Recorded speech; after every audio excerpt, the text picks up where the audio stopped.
Hey everyone, it's Jessica here with Starkweather Association Services, your partner in technology optimization.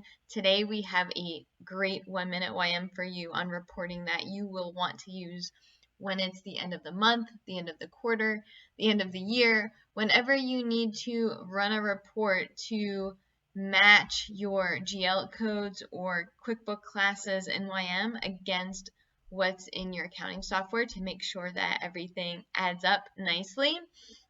So we are going over this GL code report, and I'm going to show you an example, and you can build one from scratch on your website, or if you know that reporting is not your specialty and this reporting tool freaks you out a little bit, that's okay too. We're here to help you, but we want to show you how you can do it yourself if you'd like to go that route.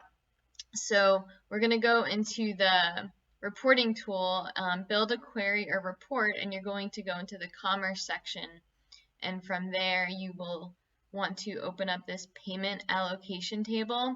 Don't be thrown off by the word obsolete. This is a very useful table. And you can see the fields that I've selected. If there's anything else you need, feel free to grab it. But at a bare minimum, we do recommend the fields I've selected here. So you might want to pause the video and open up your own site and check all of these off.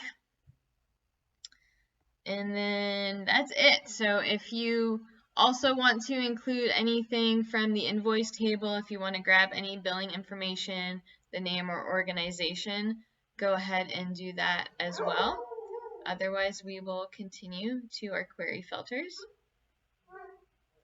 And then there's a couple of things we want to add here. So the payment date, you can choose the time frame that you want to look at.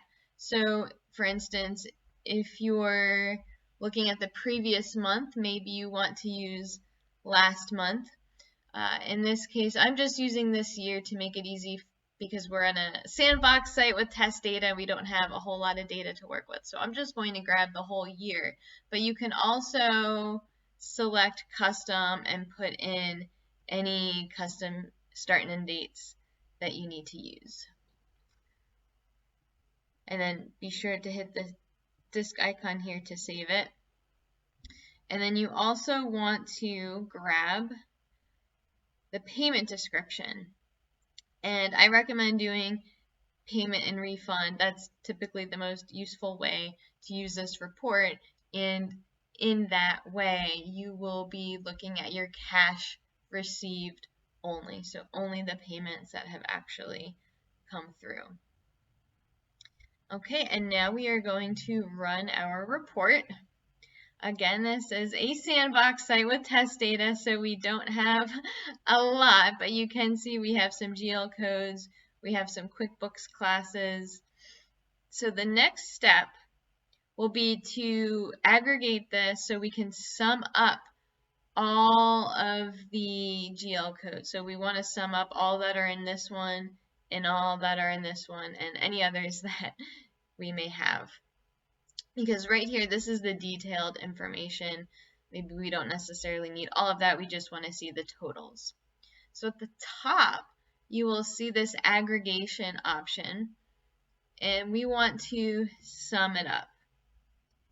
And the column that we want to sum up is this one right here, the one that actually has the amounts in it. So that's the allocated amount. So I'm going to select that here. And you can see it's only giving us fields that are numbers, right? We don't see any of the other fields because they're not numbers. We can't calculate those. So the tool is pretty smart and makes it as easy as it can. The chart type, that's really your preference. I recommend just leaving it at column. It will just change the visual. And then group by. So again, we want to break it down by each GL code. Each unique GL code will be summed up together. Or your QuickBooks class, you can choose that one as well. But those are really the only ones that make sense in this particular instance. So we can select item GL code and run our aggregation. Okay, so now we have this nice bar chart. And you can see the pink one right here is GL code 4400, and the amount is 2,000, as it's showing us here.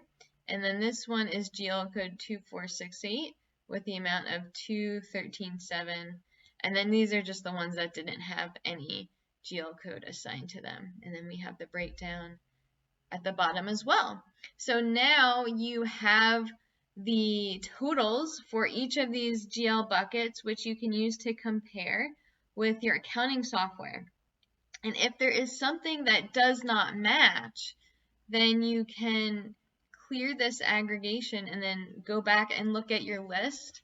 You might want to export this and open it up in Excel, but then if there was something off in the 4400, for example, well, then you have these invoice numbers right here, and you can compare that and see where the discrepancy might be.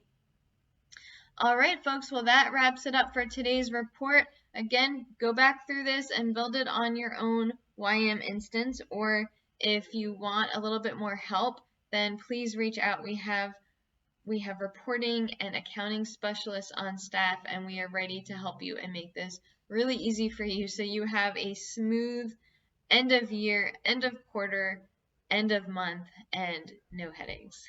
All right, take care, and we will see you for the next 1 Minute YM. And if you like this video, give us a thumbs up on YouTube and subscribe to our channel. See you soon.